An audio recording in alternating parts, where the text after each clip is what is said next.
Bom, vamos dar continuidade então aqui ao nosso aprendizado de Rust. Na aula passada, nas duas últimas aulas passadas, a gente já estudou então como você exibe uma mensagem na tela, como você gera um número aleatório usando uma biblioteca de números aleatórios providas pelo cargo, gerenciador de pacotes e compilador e gerenciador de projetos do Rust. A gente aprendeu também então como declara uma string, como que a gente lê uma string digitada do teclado e coloca esse valor dentro de uma variável. A gente aprendeu também como que converte esse tipo de dado string para um tipo de dados inteiro, no caso um unsigned de 32 bits. Eu imagino que tenha outros também que você pode converter usando essa função parse. Essa função parse aqui é a que converte a string. A gente pega a string, passa para a função trim, que remove os espaços em branco dela, depois o parse, depois passa também um expect, que é mais ou menos como um try-catch, pelo que eu entendi, para gerenciar erros, né? E finalmente também a gente aprendeu como que compara esse número, que um número com o outro, na verdade. Então a gente compara o número que foi passado pro input, para essa variável aqui, guess, que é o número que o cara está tentando adivinhar, e compara então com o número secreto que o programa gerou aleatoriamente para ver se a pessoa digitou o número certo ou não. Então, cada vez que a gente executa isso aqui, então, ele pede para a gente adivinhar um número, a gente inventa um número qualquer, e aí ele fala, você inseriu tanto, esse número é muito pequeno, como se estivesse dizendo que esse número então é menor do que o número que ele gerou. Ou poderia também dizer muito grande, ou então dizer você venceu, caso você tenha acertado, né? Então, vamos continuar aqui esse capítulo. Tinha ficado muito longo a aula passada, né? Então, agora a gente vai permitir múltiplas tentativas dentro de um loop. Então, a palavra loop, ela cria um loop infinito. A gente vai adicionar esse loop para dar ao usuário mais chances de adivinhar o número dentro de uma execução, sem ter que executar várias vezes. Então a sintaxe é essa aqui, é loop, e tudo que estiver sendo repetido dentro do loop vai estar entre chaves. Então vamos simplesmente colocar aqui. A parte que a gente quer repetir é toda essa aqui, ou seja, toda a partir do momento em que ele pede para o usuário inserir um número, que é aqui. Então ele gera a string para o usuário colocar esse número, converte e tal, compara e aí tenta de novo, caso não tenha conseguido. Na verdade ele vai do jeito que está aqui, apenas copiando e colando do código aqui da biblioteca do livro do Rust, ele vai simplesmente rodar para frente, porque não tem nenhum tratamento dizendo para sair desse loop. Então, como ele até mesmo disse, o loop é um loop infinito a princípio, né? Então, o usuário pode sempre interromper o programa usando o Ctrl C. Então, vamos rodar isso aqui do jeito que está. Mas antes vamos ler aqui. Mas tem também um outro jeito de escapar esse monstro, que é esse loop infinito, que a gente sabe que loop infinito em programação é uma receita para o desastre mesmo, para dar erro. E como mencionado na discussão sobre parse, se o usuário entra com algo que não seja um número, o programa vai quebrar, porque ele vai tentar converter essa letra, por exemplo, para um número, né? Então a gente pode levar vantagem disso para fazer com que o usuário consiga sair. Então vamos testar aqui, porque vai dar um erro, né? Inclusive eu esqueci de traduzir essa parte aqui, né? Vamos colocar em favor de número, colocando tudo em português mesmo. Então, cargo run, vamos rodar isso aqui. Por favor, insira um número, 2. Muito pequeno, ó. Por favor, insira um número. Então ele já pede de novo. 5, vamos rodar o 50. Agora o 50 já é muito grande, então 30. Muito grande. 40. Muito grande. Opa, então a gente devia ter diminuído, né? 25. Opa, 25. 20. 15. 10. Porra, que número é esse? Aí, 8. Olha, você venceu e ele pede de novo para gerar um número. Se a gente ficar digitando aqui 8, ele vai ficar para sempre dizendo que você venceu. Mas a gente quer encerrar o programa, a gente coloca qualquer coisa aqui, sair. E aí realmente ele dá um erro aqui. Ele dá um erro de parse int error, que é um erro de tentativa de você parsear um inteiro. No caso, ele tentou parsear essa string sair e tentou transformar ela num número, e como esse aqui é uma letra, não tem como, né? Então, dá um erro e sai. Isso aqui não é uma maneira muito elegante de sair, né? Então, aqui o programa continua. Vamos fazer o programa para sair quando o usuário vence ao colocar um statement break. O comando break, como no C++, é um comando que sai de um loop. Então, aqui nesse tratamento da comparação, cada caso aqui ele recebe, a gente pode ver que cada tipo de caso aqui ele recebe uma função que parece com certeza é programação funcional, porque cada tipo aqui retornado pelo match, seja o less, greater, equal, ele recebe como parâmetro então uma função ou uma instrução. No caso ele está recebendo só uma instrução, mas se ele recebe uma instrução ele pode receber várias, né? Então a gente pode transformar isso aqui, e assim como no C++, o Rush também, ele agrupa as instruções entre abre e fecha chaves. Então a gente pode tirar esse print line daqui, abrir e fechar chaves, coloca você venceu e coloca um break aqui e substitui essa vírgula com ponto e vírgula, né? Porque isso está especificando uma instrução.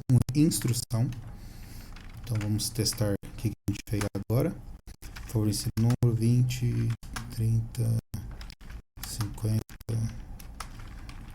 80, 90, 95, 96, 97. Então, aí, pronto, você venceu. E aí ele já saiu automaticamente, porque ele entrou aqui, deu break, e aí ele saiu do loop automaticamente, sem dar nenhum erro. Mas ele ainda não está tratando um caso onde a gente pode simplesmente sair. Mas eu acho que a gente pode simplesmente apertar Ctrl C mesmo, porque o Ctrl C ele manda o term para o processo, ou seja, ele é uma instrução do sistema operacional para finalizar o processo e ele termina, né?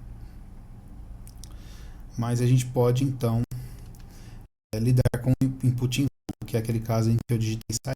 Então, para deixar mais refinado o nosso joguinho de adivinhação, em vez de quebrar o programa quando o usuário digita um não número, vamos fazer o jogo ignorar qualquer coisa que não seja número para a gente continuar a adivinhação. Então, a gente pode fazer isso alterando a linha onde o guess é convertido de string para número, que é aqui. O guess, então, nessa linha aqui está declarando um assigned int de 32 bits. Ele passa o trim, que é para você cortar os espaços em branco, né, da string, e para o parse. E o parse, ele pode então ser uma chamada, pode receber então umas instruções aqui depois da chamada, que é um enumerador, né? Esse underline, eu não sei o que significa, né, mas ele está, tem dois casos aqui, um ok e um error, né? Vamos colocar aqui o que acontece em vez de ficar tentando adivinhar, né? Então ele tirou o expect aqui e passou simplesmente essa função para parse. Então a gente tirou o expect para chamar o match, a expressão match, para mover do crash para um erro, um crash em um erro, para lidar com esse erro.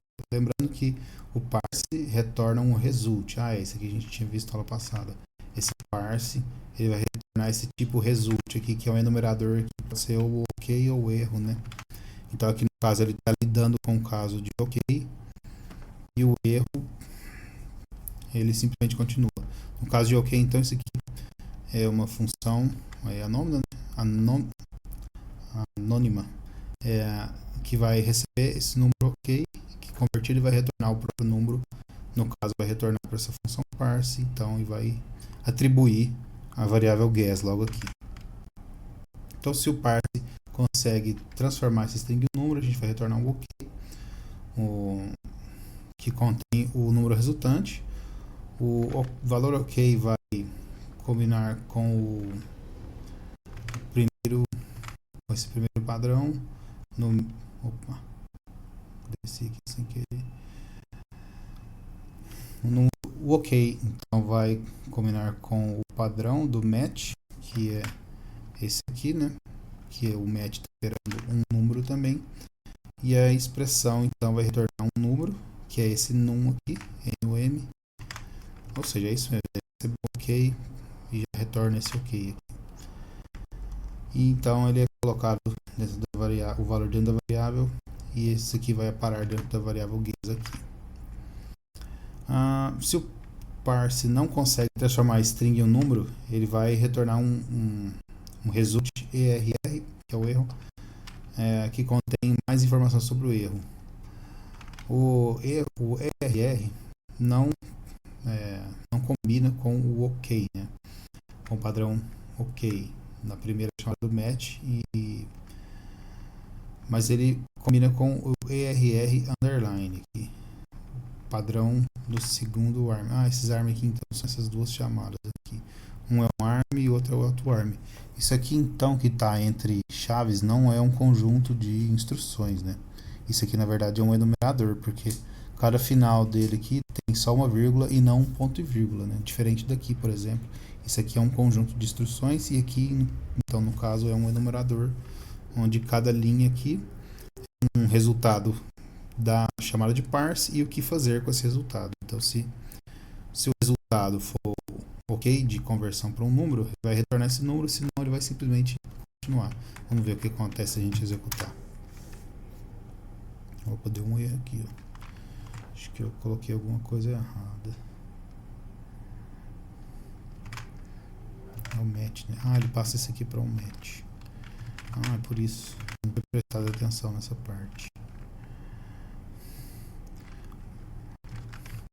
O valor da variável guess vai ser o resultado desse match aqui. Ok. Então o programa, continuando aqui, ele vai executar esse continue que vai dizer o programa para ir para a próxima iteração do loop e perguntar para uma outra, ou perguntar outra vez para o usuário, né? O continue, assim como no C++, o continue é uma instrução que você ignora o resto do loop e passa para a próxima iteração do loop. Então vamos executar aqui. Se eu digitar 32, agora se eu digitar qualquer coisa, ele simplesmente ignora. Posso ficar digitando à vontade aqui que ele simplesmente vai ignorar. Então legal. Então isso aí. Com um tweak final a gente conseguiu terminar esse jogo de adivinhação. Lembre-se que o programa ainda está printando o número secreto. Bom, no caso não, porque ele tá printando aqui, você inseriu tanto. Você venceu, eu não preciso imprimir o número secreto agora, porque ele já sabe, né? Afinal, ele acabou de adivinhar. Isso funcionou bem para testar, mas isso arruina o jogo. Então a gente vai deletar essa linha de printline que mostra o número secreto. Eu já tinha eliminado ela na aula anterior, né? Eu não estava mostrando antes. Então o resultado final do código é esse aqui, que é praticamente igual ao nosso que está aqui. Ele simplesmente chama o printline, gera o número e já começa o loop, onde cada iteração do loop ele pergunta para o usuário um número e compara esse match aqui. Bom, é isso, né? No próximo vídeo, então, a gente vai para esse capítulo 3 aqui, que é conceitos comuns de programação aplicados ao Rust. Tá bom?